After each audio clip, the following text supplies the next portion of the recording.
Hello, everyone. It's nice to be with you. My name is Tom Moyer, and I have an amateur radio license, and my call sign is KB1VPD.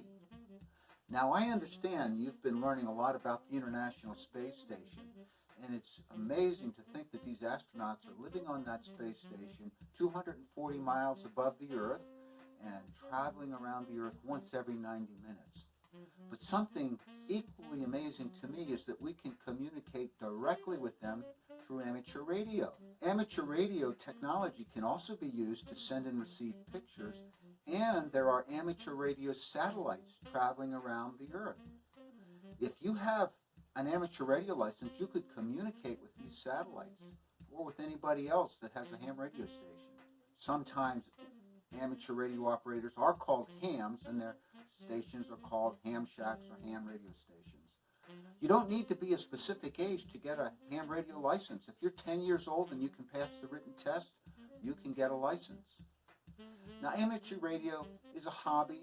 It's a personal communication service, and it's for learning, for scientific experimenting, for building things, for performing public service, and for communicating with other people just for fun and friendship. Let me show you the basics of a ham radio station. There are four things. There's a radio, a power supply, a microphone, and an antenna.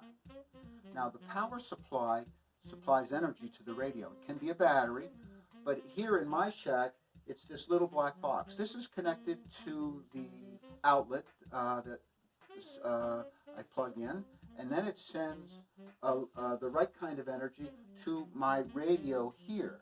And this radio is called a transceiver. It's a radio transmitter and a radio receiver in one unit. So it sends and receives radio signals. Now, radio signals have different frequencies, and frequencies are a little bit like channels on a television set. Radios have their own frequencies, TVs have their own frequencies. Now, if I want to send a voice signal, I need a microphone. And so here's my microphone. I talk into it here. It's connected to my radio by this wire. And then the radio signal is sent by the radio to an antenna. And so let's go in the backyard and I'll show you my antennas. Well, here's my vertical antenna. It's 33 feet high. And over here we have another antenna. This antenna is for a high frequency radio signal. And then if you can see, there's a long wire the length of the yard. That's just a wire antenna. It's the simplest antenna you can have. The radio signals radiate off these antennas, go through space, and then another antenna somewhere picks it up, sends it to the radio, and we have a contact. Let's go inside and see if we can listen to somebody on the radio. Okay, here we are back in the ham shack. I've turned the radio on, and let's see if we can listen to somebody on the radio. I'll just turn up the volume. Keep that in mind. Yeah, very good. Yeah, he's pretty impressive, and I enjoy watching when they launched maybe about a month ago. They sent the three, maybe it was more than that. They sent the 3 or 4 astronauts up there to the space station, and they were showing the inside of their space capsule there. I can't recall what it was called, but nonetheless, everything was on a computer screen, 3 or 4 screens across the front there, and all that. So everything's digital that he's using, and I'm sure that the power that we have on our personal telephones was probably more power than they had when they launched the people to the moon back in 68 or 69 when the first moon landing was. Well, that's interesting. We've just found some hams talking about the astronauts and landing on the moon. If I'm going to make a radio contact, I'll use my call sign, and my call sign is KB1VPD. This identifies me as the caller. Every ham radio operator has his or her own unique call sign. Now, sometimes the letters in a call sign can be difficult to hear, like B, V, P sound a little bit alike. So we use something called the phonetic alphabet, to be very clear. And the phonetic alphabet is a set of standard words like Bravo, and that stand for a certain letter. Bravo starts with B, so that word stands for B. The word Oscar starts with O, so that word stands for O. So if I said my name is Bravo, Oscar, Bravo, can you figure out, can you decode what that name is? B-O-B, Bob. How about if I said Alpha, November, November? Can you decode that name?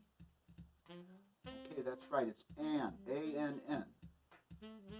Now, after a contact is made, hams like to send QSL cards. And QSL cards are like postcards that confirm that a contact has been made. And many hams enjoy collecting these QSL cards because they show something usually unique about who or where they're from. For example, here's a QSL card I received from some college students at the University of Maryland, and they belong to the College Amateur Radio Club. Now, there's so much more to see and say about amateur radio, and I'd like you to meet a friend of mine, Alex, who is an expert. Hi, Alex.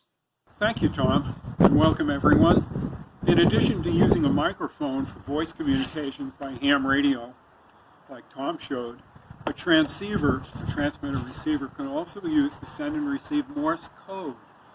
Morse code is a popular way to communicate by amateur radio. For starters, let's think about 3 Morse code letters. Morse code sounds are called dits and das.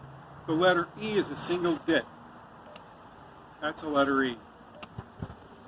The letter T is a single da. That's a letter T. The letter A, for example, is a combination of a dit and a da. A. A. To receive Morse code, you listen to the sounds coming from a receiver. And this is a transmitter receiver. I copy Morse code messages in my head, but I often take notes while listening, and sometimes I write down each and every word. To reply to another ham using Morse code, I use a Morse key. This is what's called a Morse key.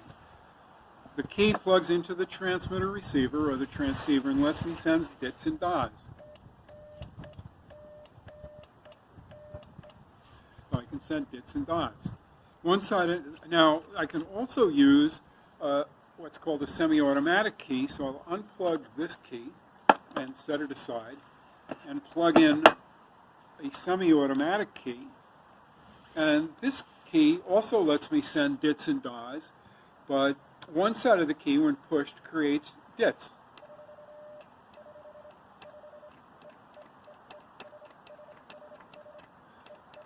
And the other side, when pushed, creates das. So if I want to send a string of dits and das, I can send it like this.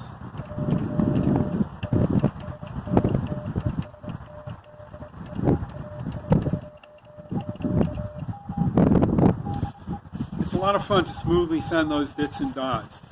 And it often lets me talk over longer distances than I could with voice, especially if signals are weak. Now here's a signal on my receiver.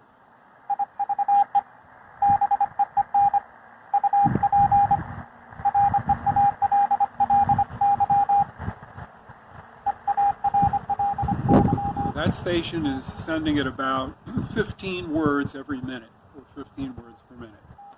And that's called sending and receiving with Morse code. In case you're wondering what this hula hoop is, it's called a magnetic loop antenna. And it's very, very small, and yet it seems to work rather well.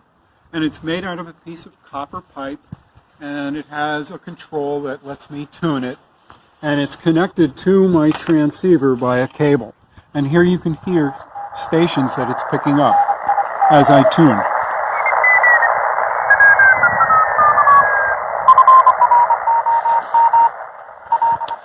This transceiver operates on Morse code, but I can also plug in a microphone and go on voice, very much like what you saw Tom do. Thank you.